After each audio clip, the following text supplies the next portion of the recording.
ನಮಸ್ಕಾರ ಸ್ನೇಹಿತರೆ, ಆರ್ವಿ ವಿಶ್ವವಿದ್ಯಾಲಯದಲ್ಲಿ ಈ ಬಾರಿಯ ಶೈಕ್ಷಣಿಕ ವರ್ಷದ ಸಂಭ್ರಮ ಶುರುವಾಗಿದೆ. ತನ್ನ ನೂತನ ಪದವಿ ಪೂರ್ವ ವಿದ್ಯಾರ್ಥಿಗಳನ್ನ ಸ್ವಾಗತಿಸಲು ವಿಶ್ವವಿದ್ಯಾಲಯವು 6ನೇ ವರ್ಷದ ನವೋದಯ ಕಾರ್ಯಕ್ರಮವನ್ನು ಅತ್ಯಂತ ವಿಜೃಂಭಣೆಯಿಂದ ಆಚರಿಸಿತು. ಈ ಕಾರ್ಯಕ್ರಮದ ವಿಶೇಷತೆಗಳೇನು? ಇಲ್ಲಿದೆ ಸಂಪೂರ್ಣ ವಿವರ. ಈ ಬಾರಿಯ ನವೋದಯ ಕಾರ್ಯಕ್ರಮದಲ್ಲಿ 2026ರ ಸಮೂಹದ ಸುಮಾರು 1300ಕ್ಕೂ ಹೆಚ್ಚು ನೂತನ ಪದವಿ ಪೂರ್ವ ವಿದ್ಯಾರ್ಥಿಗಳನ್ನ ಅಧಿಕೃತವಾಗಿ ವಿಶ್ವವಿದ್ಯಾಲಯಕ್ಕೆ ಬರಮಾಡಿಕೊಳ್ಳಲಾಯಿತು. 2026, a new chapter beginning for our new undergraduate students from the School of Liberal Arts and Sciences, from the School of Design and Innovation, and from the School of Computer Science and Engineering.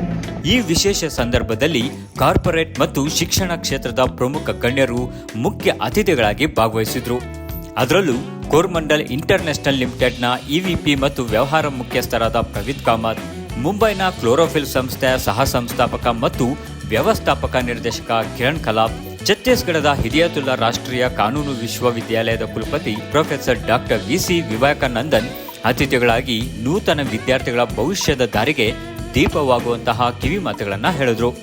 Navodaya is probably the most important day after convocation for any university. It is the commencement day wherein the aspirations of young generation, who are the foundation for the future of India, essentially meet academics, higher education, and in that sense we look forward to them participating and picking up not just academic skills but also life skills in terms of how one can kind of wade through the various things of life and go with an open mind and learn both from academicians as well as from the industry and other experts that are there.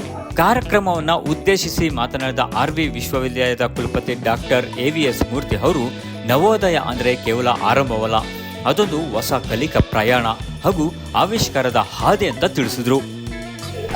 Hello everyone, I'm Arpita Ashrit from Koppal district, North Karnataka.